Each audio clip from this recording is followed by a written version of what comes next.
Welcome back to the Crypto Trends Podcast, where we cover all things cryptocurrency, blockchain, Web 3.0, and AI. I'm Robert Croak, and I'm joined by my co-host, Armando Pantoja. Both of us and our amazing team are excited to bring you the best information, guidance, and strategies each and every Wednesday. So follow along and always remember to take notes and take action. In today's episode, we're going to dive right into the action and talk about all the crypto trends callouts since episode 1, as we know a lot of you have been asking us to talk more about our gems. We're also going to tell you exactly where we're at and where we believe they are going from here. From there, we're going to be doing a deep dive into the market outlook for Bitcoin as it is currently trading in all-time high territory. We are also so excited to break down the current Bitcoin move and where we believe it's headed.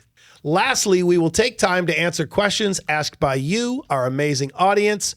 So take a second right now to go to the comments section of the podcast and drop a question or a coin you'd like us to address in a future episode. So let's get into it. Talking point 1, the Crypto Trends Podcast callouts. To kick off this episode, we want to start by addressing the Crypto Trends altcoin portfolio that we've been building from scratch since the very first episode of the podcast. Armando, take our audience into how it's doing, how the performance is going. I'm so excited for this. It's ridiculous how much Bitcoin has been exploding over the past few days. The callouts that we sent out to everybody have been winning left and right, up and down. Everything that we said is up some way, right? Even our smallest callout was 40% up. That tells people where our portfolio is right now. So far on the Crypto Trends podcast, we called out over 15 altcoins and have done so in real time so you guys could follow along, learn, and even copy the trades. For those who jumped in those plays with us, you're up huge. And I'm sure you feel really good about your situation right now. If you've been doing good, if you've been making money, if you've been winning in these plays, I need you to drop money bags in the comments and tell us exactly how much you've made. I also think it's important to address one thing before getting into the specific performers of the portfolio and our current approach. A lot of people have been asking me why we haven't put out specific altcoins in the last couple of weeks. And the answer is simply because we are already in our positions from previous weeks. And our approach is always to keep it simple and not do too much once we're already printing profits. I see so many people that investing think that it should be an hour by hour roller coaster filled with constant change. And that's just not the truth. Because sometimes the best call out is no call out, right? If you're doing well in your positions and you don't see any other better opportunities, why move money from a good position to another position that you may not be 100% sure of? So that's a great point, Robert. I see this all the time. People get greedy. They start looking for new opportunities, try to find the next hot coin. They FOMO into every position possible once they see profits on their first investment. And you know what happens when they do this? They start to cancel out the gains that they already had with losses on more risky coins. Yeah, I see it every day. People asking me about every random small cap coin, and they try to chase the next Pepe or the next Dogecoin. All the while, I'll find out that they don't even hold any Bitcoin, Ethereum, Chainlink, any of the granddaddies, and these larger coins that everyone should have as the base in their portfolio first. It's crazy to me. And that's why it's so important to remain patient and level-headed and to sit back and enjoy these pumps that come from your strategies and your investments. There will always be more entry points into altcoins that you may have missed.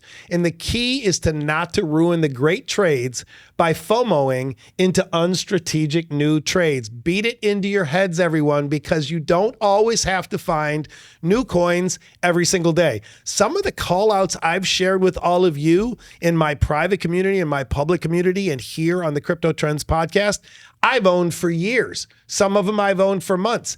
I am not out there every single day looking for new coins if they can't, or I don't believe they will do better than what I already have. Very important for you all to understand this. So Armando, take us into some of the call outs and how they've been performing thus far so everyone can just see if they take notes and take action, what can occur. So remember our first episode?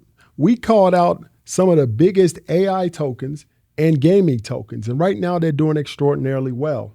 On January 24th, we called out Ocean Protocol. They're at 39 cents. Right now that coin is at $1.06 and over 200% gain. We also announced my favorite, Fetch AI, which we purchased on our account for 52 cents. Fetch right now is $1.76. That's a gain of almost 280%, right? Our last play was VRA, which we bought at less than half a penny. And right now, it's over a penny and a half. All of these AI plays that we called out in the first episode have gone up at least 200%. And they are likely just getting started. Yeah, it's amazing, and it's important to note that we purchased a lot of these coins way back in the bear market in our personal portfolios. For instance, I called out Fetch AI, AGIX, and Ocean Protocol back in Q3 of 2022. Yeah. But that we want to be as transparent and open with our Crypto Trends podcast viewers as possible. So we started another call out portfolio so you can all follow along from the current stats of what we're discussing and where we're at in these trends. We knew that the AI narrative was going to be extremely strong, so we wanted to get you guys in as early as possible. And I know with these run-ups, so many people think it's too late. Every single day, my DMs, I'm sure your DMs, the comments when we go live, people are like, oh, it's too late, it's too late. And it just doesn't make sense. The people that are saying it's too late are the ones that were saying a year ago it's too early, or too late then because everything was crashed and they missed the run. It's not too late. We're still very early in all of this. And everyone just please take notes, take action, and follow along because we're still so early in crypto, even with some of these all-time highs in the last couple weeks. Yeah, with the AI coins that we called out in the first episode, almost every single one really is doing extraordinarily well. We predicted, me and you both, that's actually one of the ways that me and you connected. We knew that the AI trend was forming and we knew that it would extend to cryptocurrency, right? So we also talked about something else in that episode. We talked about gaming tokens. And tell us about those, Robert. What's happening with that now? Yeah, I've been talking about gaming tokens for a long time. And absolutely, in episode 1, which again was back in January, we called out Nakamoto Games, Immutable X, Beam, and both Nakamoto Games and IMX have both been up as much as 100%, and Beam is up as high as 126%. And we believe that these positions are just getting started. So the gaming sector is still one of our strong beliefs. And that's just how early we are. And people need to stop worrying so much. You have to think about it. If 6 months ago we were waiting for the bull run, and now we're here, why is everyone panicking already and wanting to sell off their positions? It doesn't make sense. It's like you've waited all this time, especially for the people that bought in the bear market and listened to us and dollar cost average in. We are just getting started in this bull market. Max and I talked about it earlier, and we're like, wow, these prices are crazy. We've never had Bitcoin hit an all-time high right before a halving. Yet so many people are selling their positions already, and we're just finally getting to the good stuff. So it's really important for everyone to understand this because there's so much capital rushing into the crypto markets with all of these catalysts that are happening. So it's safe to say that there's a lot of excitement and euphoria, but I don't think we're nearly at a point to start selling off our positions. And a lot of on-chain evidence shows us that the retail investors are not even back in. And we know that because there's not a lot of new wallets being created. On most of the major blockchains, there's old wallets accumulating coins. That tells us that institutions are getting involved. Also, is that the halving traditionally was a signal for the bull run to begin. Yeah. And this time is different. Is that the bull run has already started before the halving. So once the halving starts, it's going to be a lot of opportunities. I'm not going to go into every call that we made on episode 1, 2, and 3, but I want to talk about some notable ones that we've made. AGIX was another AI play that we called out in the early episodes of this podcast. It's up almost 300% right now from our episode in January. Another great one is AXL, which was up today almost 200% from our call out last month. As you can see, we must know what we're doing here. We have a lot of experience. We have an entire team dedicated to finding the hottest cryptos, finding the hottest tokens, and delivering information to you every single week. This is what we do. Now, we don't have to share this list. We're not bragging here. Well, maybe I am a little bit. I mean, you're the GOAT, so you got to brag a little bit. But we don't have a reason to gloat, really. We want to share this information with you so that you, one, understand the market, and number two, you can be successful like we are in cryptocurrency. Sometimes you may listen to the Crypto Trends podcast and you say, well, they don't have any new callouts this week. Well, if the callouts that we already called out are doing well, there may not be any greater opportunities. So we just sit tight, let those profits run, and focus on what's working. Exactly. We never want to brag, but we want people to take our episodes very seriously and watch diligently. And remember what I always say, take notes and take action. Because the last thing I want to do is for us and our team to put in all of this work for people to not take action with the call outs, the ideas, and the education that we provide. This is extremely important that you always watch the entire episode and then go back to previous episodes that you missed to understand exactly where we're at in our plan. Enough about the portfolio. Let's talk about Bitcoin. A lot has happened in crypto since our last episode, and we want to dive right in and fill you in on where we believe the market is currently. But I want to take a moment and introduce our title sponsor, Proppy. So whether you're a real estate professional looking to modernize your practice or a buyer seller eager to navigate the market with the latest technology, Proppy offers an unparalleled platform that simplifies, secures, and revolutionizes real estate transactions. Get ahead of the curve and explore how Proppy can transform your real estate experience today. For more info, go to proppy.com. We're so excited to work with Proppy. So let's get into number 2 talking point, current market update.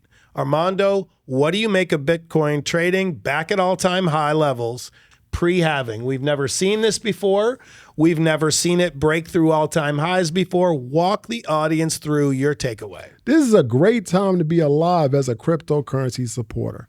We have never, in all the previous halvings, saw Bitcoin reach all-time highs before the halving. There's normally a delayed effect. This is the first time that we're seeing Bitcoin price action like this. Not only have we never seen it, we've not even been close. As I watch Bitcoin trade at these levels, it's almost scary because I know it's a cliche to say that this time's different, but this time may be different. Well, I think it's completely different than anything we've ever faced, and you and I have been in this for over a decade. In all other pre-halving markets, we didn't have mass adoption. We didn't have all of these ETFs and more ETFs on the way. We didn't have governments and all of these big banks and investment firms involved. It was all driven by retail investors. So when you put all that into the works, this time is definitely different in my opinion. I remember when Bitcoin was at 30,000 a few months ago, so many people were screaming that it was going to go all the way back down to lows or even $12,000. And my thought was, how could they even think this? What would bring it? Because of everything that I alluded to, the Bitcoin ETFs, institutional demand, and all of that, I just didn't feel it made any sense to go back down to those levels. And we have seen some shifts up and down in the prices recently.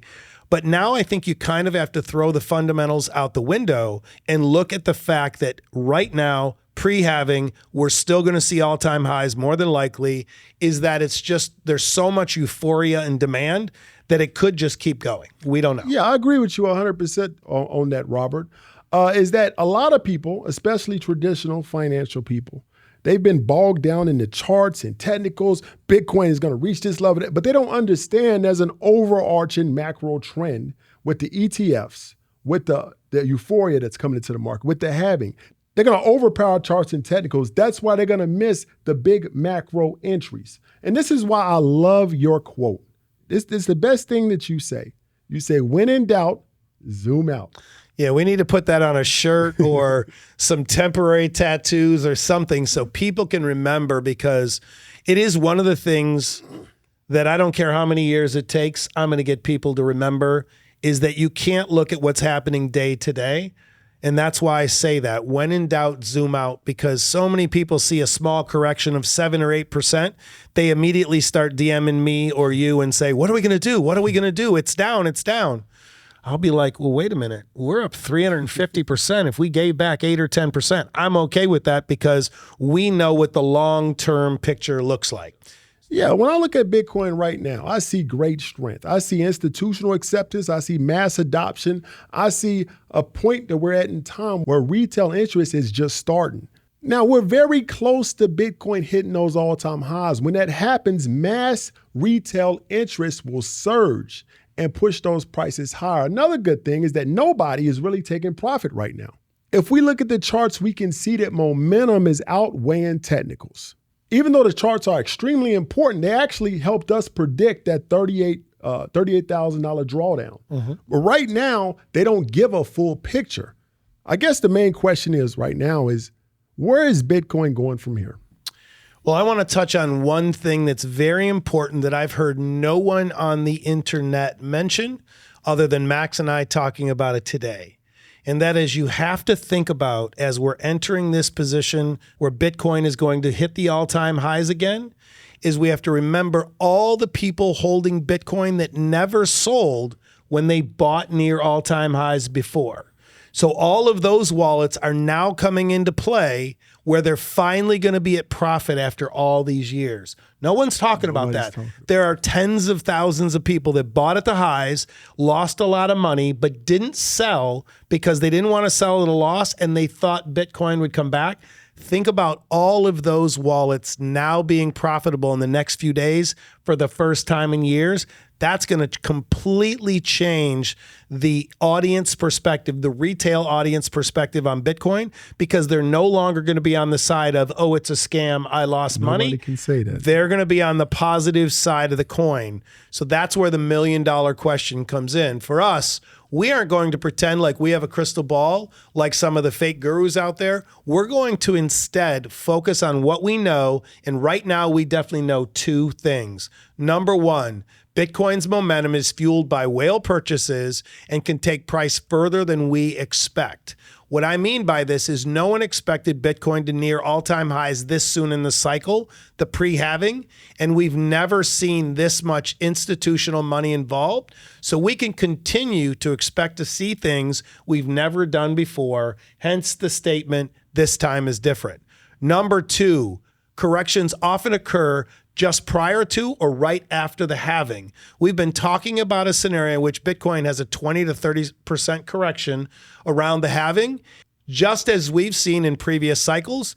And we're not going to say that this has to happen this time. We're just saying that it's on our radar and that we'll be ready to buy up more altcoins if this happens. So let us know in the comments of this episode if you think there will be one more correction before things go crazy and which altcoins you'll be buying up if there is. Now, aside from Bitcoin, I'm really watching Ethereum right now. And that, it's no secret that Ethereum is my number one crypto. I think it's one day going to surpass Bitcoin. We don't know when, but I think one day it will. Ethereum has an ETF on the horizon. Now, we saw what happened with Bitcoin's ETF. We saw in January when it was released. We saw that the price action afterwards. We saw how it pushed that price up to where it's at today before the halving, we're at all-time highs. Now, we have an Ethereum ETF on the horizon. We know that there's a 70 to 80% chance that it will be approved. We know that the regulatory hurdles have been cleared with Bitcoin. We know that the path is clear. It seems like a very obvious opportunity to make some money by investing in Ethereum or Ethereum tokens that support the Ethereum network. Yeah, I agree. I'd be shocked through this bull run if we didn't see a $10,000 Ethereum, maybe higher.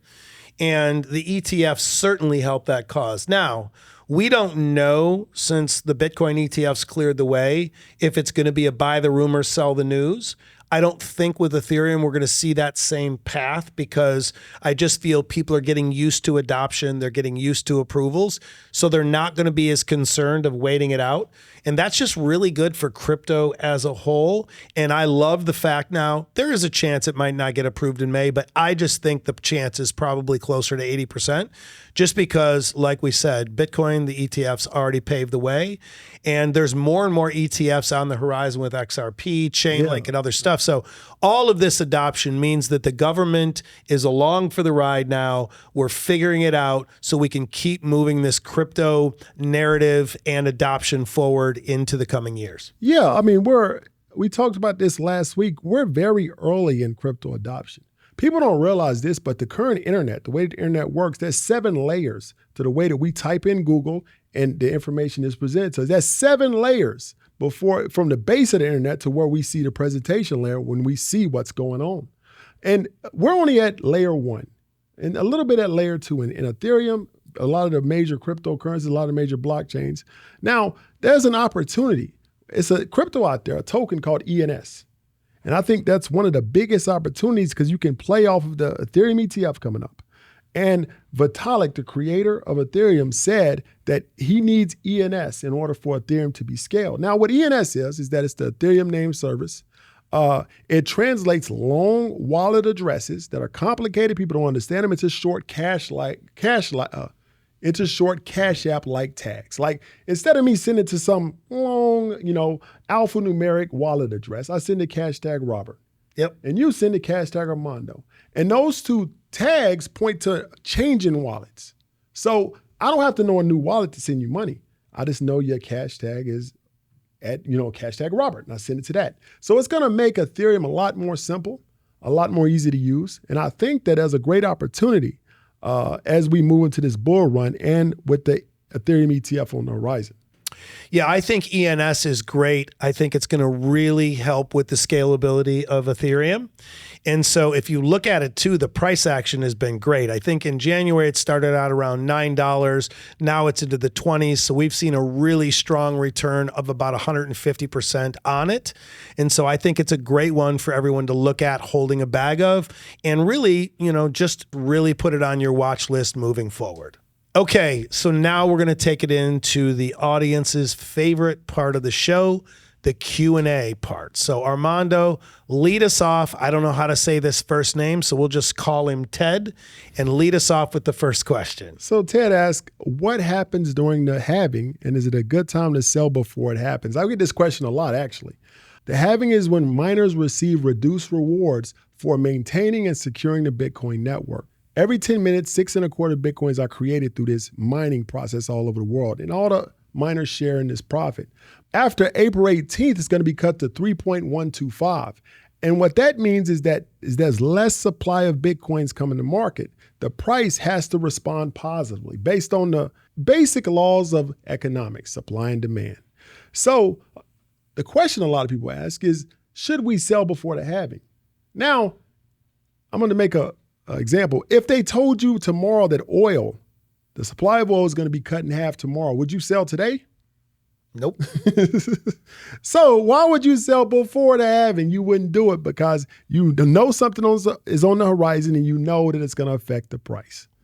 I love it. So let's get into question number 2. Leo asks, what are your thoughts on XRP? I think we could both take a stab at this, but I'll go first.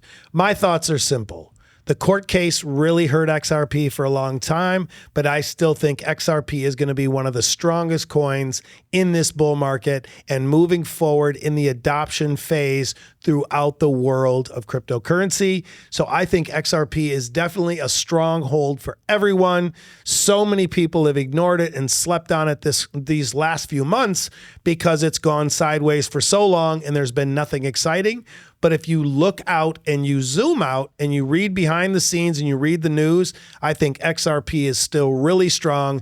I'm definitely accumulating still. And I still believe we will probably see a $4, $6, $7 XRP in this bull run. Yeah, I agree with you. I think a lot of the work with XRP is done behind the scenes. They've cleared the regulatory hurdles with the SEC, and now it's time to build. So we're not going to see a lot of movement after the halving altcoin season. That's probably when we'll see a lot of growth in XRP. And like I said, I believe and agree with you 100%. I agree. All right. So I am Vex1 asks, what are your thoughts on meme coins? And I think this is a very fortuitously timed question because so many people kind of in our network have been talking about meme coins lately. And, Austin and I even discussed it this morning. And he said, I really think you're right that people are just dumping money into these meme coins right now. And they believe the adoption is there and that there's just going to be more and more money to make. So my takeaway is this. I wouldn't make a meme coin strategy as your main strategy for buying and getting positions right now. But if you wanted to have a small bag that you're entering positions into some of these meme coins, the Shiba Inus or the Pepes or Dogecoins, I think it's totally fine. I just wouldn't make it my primary holdings. You just have to practice risk management. Meme coins are pushed by hype, so they also can fall quickly. But there's no harm in making profit from meme coins. Yep. Our next question comes from Kane Adam, and they ask, $100K to invest. Which coins would you consider buying? So Armando, why don't you take it away first? If you had $100K to invest today, where would it go in cryptocurrency? So because I believe that Ethereum has a greater path percentage-wise than Bitcoin going forward, I would probably put about half in Ethereum. I'd put about 25% in Bitcoin. That leaves us 25% left. So I would take that last 25. I'd put 5% in Cardano, 5% in Solana, 5% in Chainlink, right? So that would leave us 10%. I would take that last 10% and I would put it in some meme coins, a lot of AI coins, a lot of the tokens that we've talked about. And I think that would build a very solid portfolio going forward from today. Wow, this is hard to do off the fly. I would say for me, $100,000 today, I'd probably do 30,000 in Bitcoin, 30,000 in Ethereum. I'd probably do 10,000 in Chainlink. So that's 70,000. I'd probably do 5,000 in XRP. That's 75,000. And then I would split the remaining $25,000 between the AI coins, the gaming coins, a few meme coins, and then some of the other smaller sectors like decentralized science and some of the other stuff we've talked about. But that's what I would do because I would want the brunt of my portfolio in the tried and true stuff, but still take some shots in some of these smaller gaming AI coins and other initiatives around this category. I want to thank each and every one of you for listening and following along. You can find us on Instagram at Crypto Trends Podcast and on Spotify, Apple, and YouTube. We are so excited for 2024 and beyond and sharing all of our crypto insights with all of you. If you love the podcast, please share it with a friend and give us a 5-star review, and we will see you all next week.